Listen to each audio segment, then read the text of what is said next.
All right, let's do this, people. Hi, I'm Taylor. It is June 15th, 2022, and this is my weekly comic book review show. I'm cranky. I'm always cranky. I don't get enough vitamin D or iron or something. I don't know, whatever. Doesn't matter. Yeah, it's a light week. I don't know why I checked my watch. I need to check my watch to tell you all it was a light week, but it's a light week.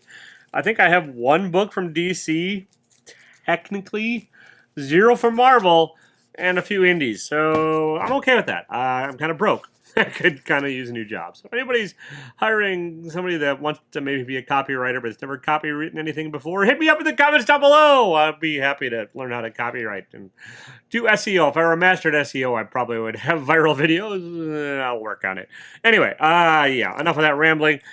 I also do real estate. If you're in the Wisconsin area and want to buy some houses or whatever, let me know. I can do that too. Now, really enough of that rambling and self-promotion-ish. Let's get into it. Worst to best. As always, nobody knows the rules. Yeah. Grave number 2. I wanted to like this more. I really did. It's Stephanie Phillips and Flaviano on the artwork. I like Stephanie Phillips generally. I don't hate this. It's just... It's nothing really surprising in this issue. There's this woman who doesn't know how she died.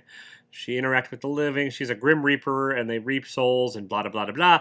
But she's the only Reaper that doesn't know how she died. And it just seems like it's setting up to something that's going to be a pretty predictable tale from here on out.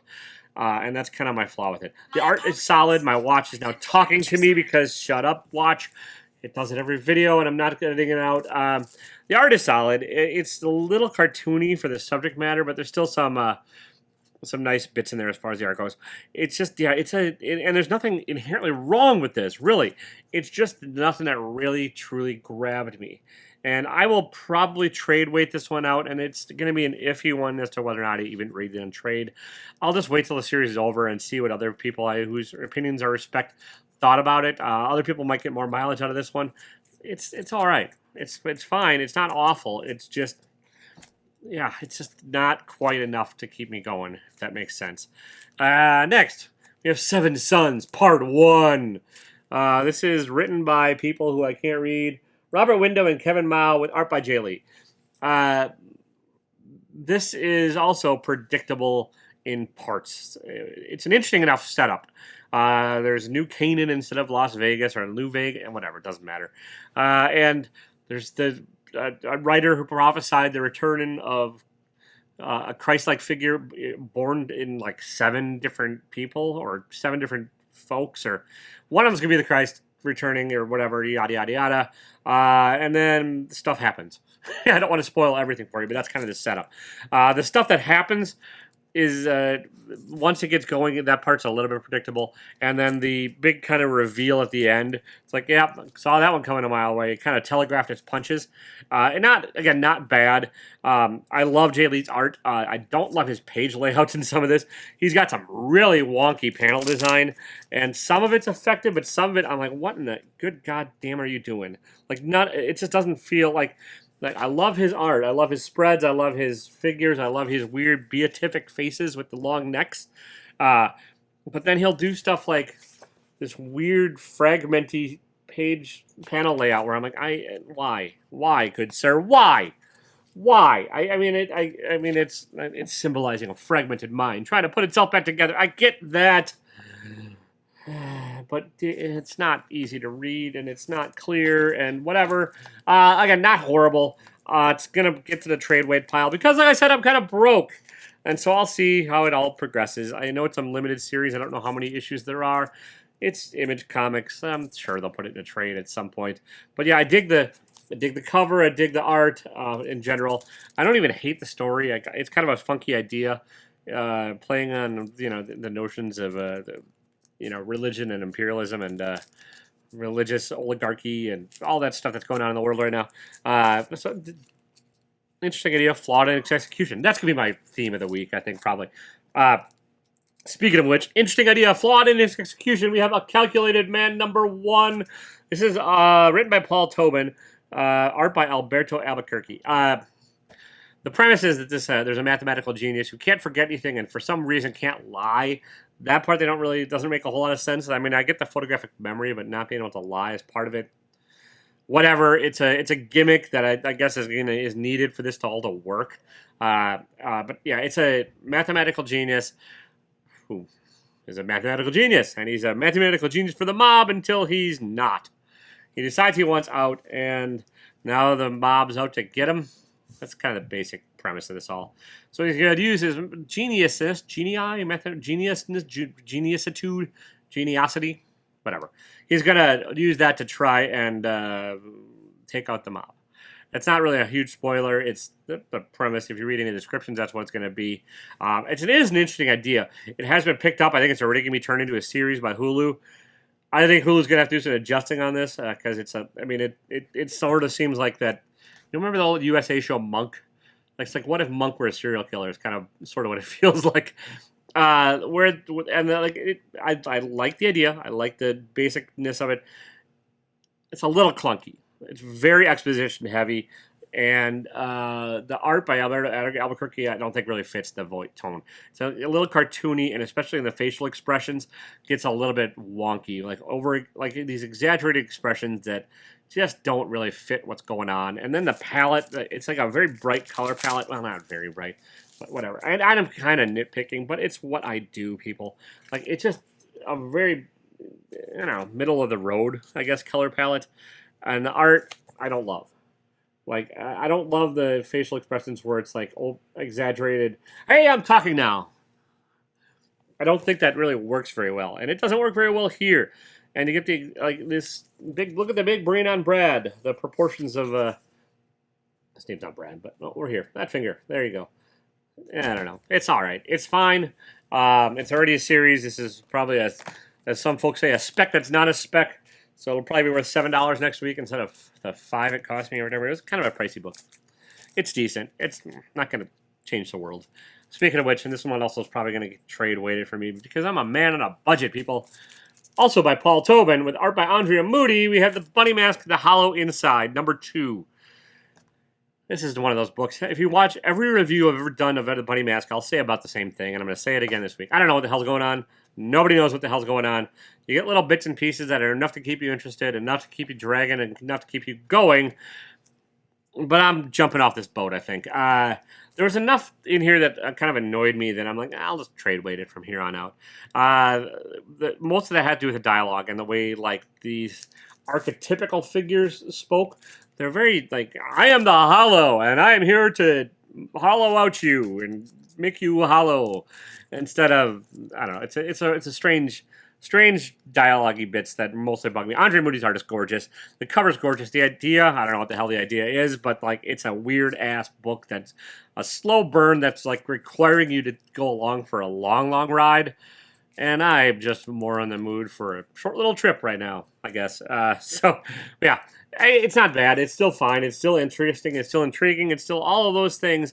I'm just trying to get better about not spending all my money on every single issue of these things, especially when this one I know is a $5 book. And it's like, okay, I can spend, it's like $30 by the time you finish this miniseries, or I can just wait to get the trade and it'll be 12 or 15 and it'll be fine. It's all fine, people. It's all fine. If you want, it's fine t-shirts, TaylorWinter.com. I'm a shameless plug in horror this week, so hit me up. Go visit it. Maybe I'll even put a linkety link in not in the description. That's always in the description. But, like, look, if I remember, I'll go TaylorWinter.com.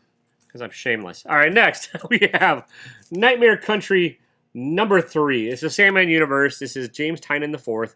Lissandro Esteron on the art with Franco Francavilla as fill-in artist and part of it. This book has gotten better every issue, which is great because it started pretty mediocre. It's playing around in the Sandman verse. If you don't know that, you're not going to know what's going on with some of these characters. You get the Corinthian, who is a character from the original Sandman, in the upcoming series, I'm sure. They've already cast it and announced it, but the upcoming TV series, it is Netflix, TV, whatever. Mobile phone series, whatever a series is called nowadays. And it's got it hits all the right notes. It's got the atmosphere of horror. It's got the what the hell's going on. It's got all of that pretty solid. I like this one better than the Bunny Mask because I think Tynion does a better job with the dialogue and with setting up like the holy crap, like there's bad things afoot here. Also a little bit more of a clear storyteller than Tobin, at least in this one, and so I'm enjoying it. I will probably ride this one out until the end. I think it's a 5-issue mini, and I think I'm more than halfway there. So I'm curious to see where it goes. You get these other characters that Tynan introduced that are actually more interesting than the Corinthian, Agony and Ecstasy, and yeah, I'm just interested. And there's also hints of like other things going on in the background that are at play.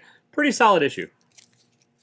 All right, this one could have been my book of the week, and I debated whether or not it would be, but I'm putting it at second place right now. But this is Do a Powerbomb by Daniel Warren Johnson. Do a Powerbomb number 1.